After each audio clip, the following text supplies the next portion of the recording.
सत्याचा आवाज, खोट्याला चोप देणार. आपण पाहत आहात जनशक्ती लाईव्ह न्यूज.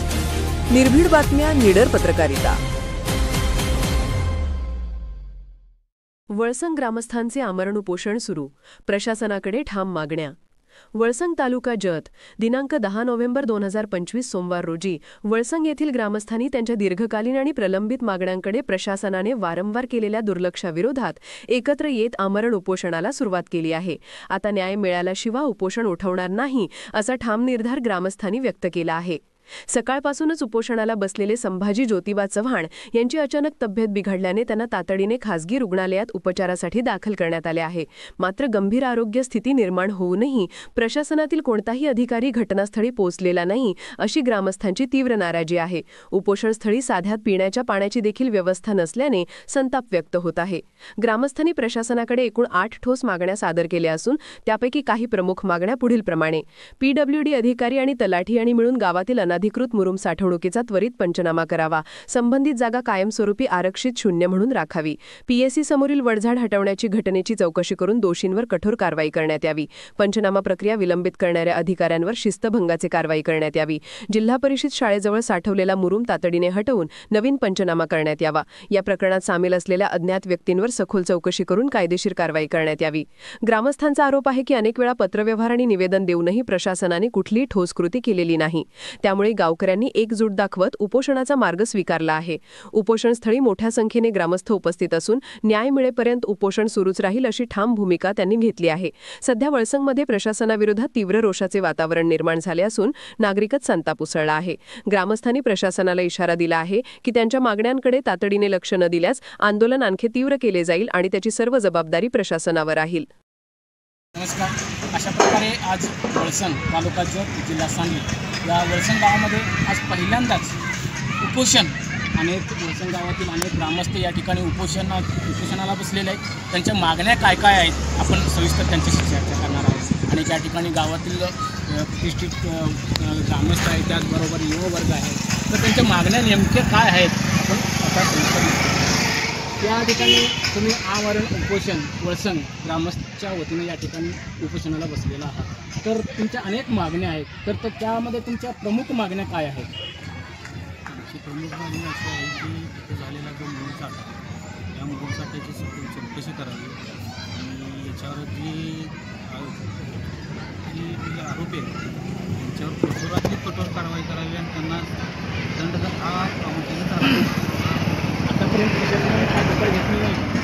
आतापर्यंत आम्ही बऱ्याच कागदांचा पाठपुरावा केला.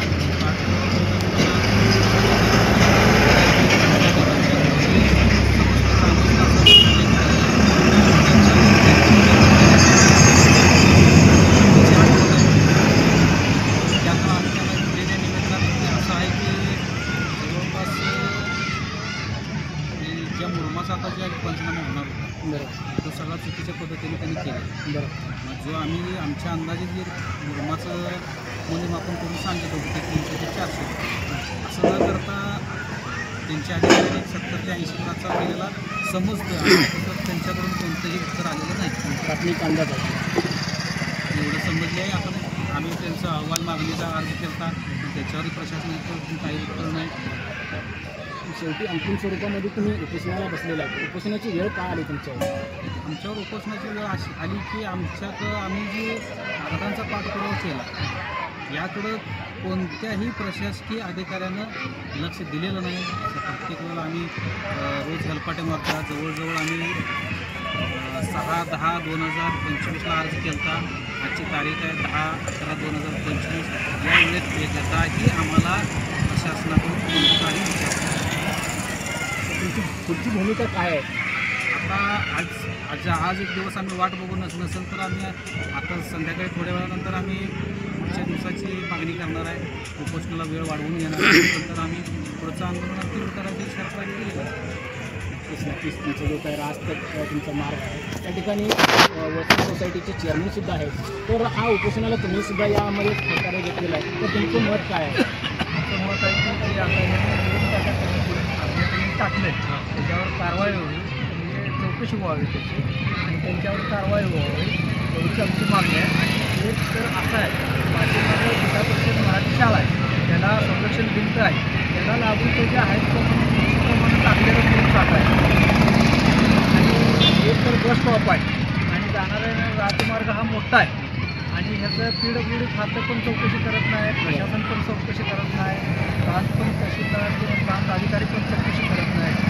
आज गेले 9 महिना म्हटल्यानंतर आज 9 महिना आम्ही कागदाचा किंवा त्या गोष्टीचा पाठपुरावा करून त्यांच्यापर्यंत गेलं तर त्यांनी नजरअंदाज करून बघूया पाठवून देतो एक भाषा चालू आहे.